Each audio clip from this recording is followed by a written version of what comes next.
I want to talk about ancestral covenants and ancestral spirits. What are ancestral covenants? And do I need to even talk about that? Because I think the previous video already said something about ancestral covenant. If you've not watched it, check the comment below. You see the link to what are ancestral covenants. Today, I want to tell you guys ancestral covenant, ancestral spirits. From the previous covenants are agreements entered by our ancestors that are already playing a major role in our life. They become a yardstick to how our life should go. It has slowed down some people. It has become a blessing in the lives of many people. Now, what are ancestral spirits? Some of you go to churches, you go to worship centers and say, I bind every ancestral spirit over your life. What are ancestral spirits? It's a simple definition. An ancestral spirit is the spirit and the essence of your ancestors. Now, ancestral covenant cannot take effect unless an ancestral spirit is what? Propelling the effect. What it means?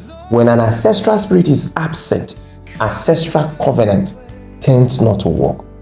In the sense that deity may be the witness to those covenants.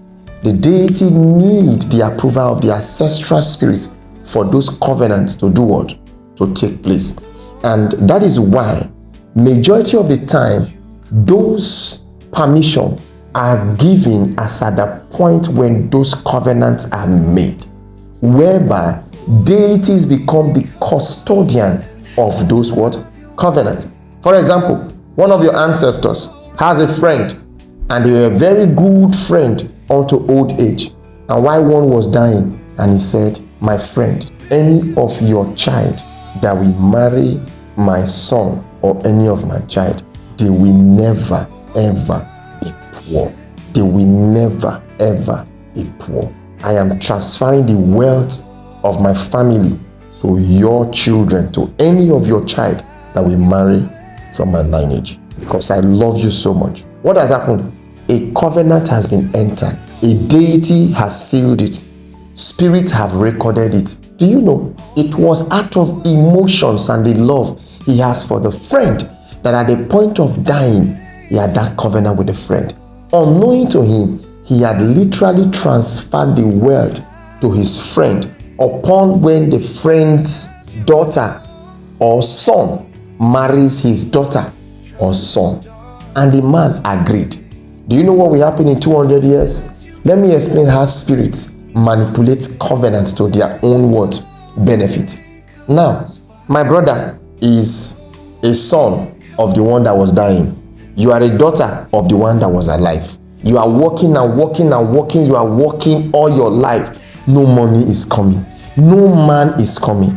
That is because you may have been born with an essence of wealth, but because a covenant had been made that until you meet this man, you will never see this wealth. Men will come, use you and dump. Money will come and you will lose. Contract will come and you will lose until you meet this man. And most time, most children, they don't end up meeting this man. And they end up getting married out of frustration and they are living in abject poverty. Whereas some are doing what? They are meeting their destiny. Because a covenant can also represent a destiny. Because a covenant is a destination before arrival. Like you are aware of the destination, but you are not there yet. And so when the two men had that covenant, when they marry, they will never be poor. Meaning there is an assurance that wealth is the end result.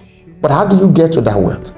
I tell you, most people are suffering from covenants entered by their ancestors, who are the ancestral spirits. And it has become a hindrance and a stumbling block for them. And these are normal things. It's not just in Africa alone. Even in the white man land, they enter into covenants that no longer serve the purpose of a particular generation. Some of you just come, I will never be poor. I will always be rich, even up to my 10th generation, even up to my 4th generation. I am entering a covenant that up to my 4th generation, they will never be poor because I have money. So that means 20 years coming, My son will become 1 year. He will not be poor. My son's son will not be poor. And my great-grandson will not be poor. But my great-great-grandson will become poor because the covenants have ended. And so you have story. When people say, they say your great-grandfather, now very powerful man. But today, we are not seeing that power. We are not seeing that wealth. So you see young men that are in Lagos suffering, in outside countries suffering, and they go home to the house that their grandfather built. They've not built their own. And they go village, go back.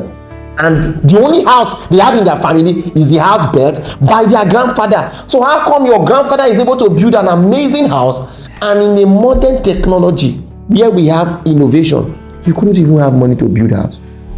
That is because something happened that you are not aware of. On the next video, I'm going to talk about how do you recognize whether you are under a covenant, and how do you separate yourself from such a covenant.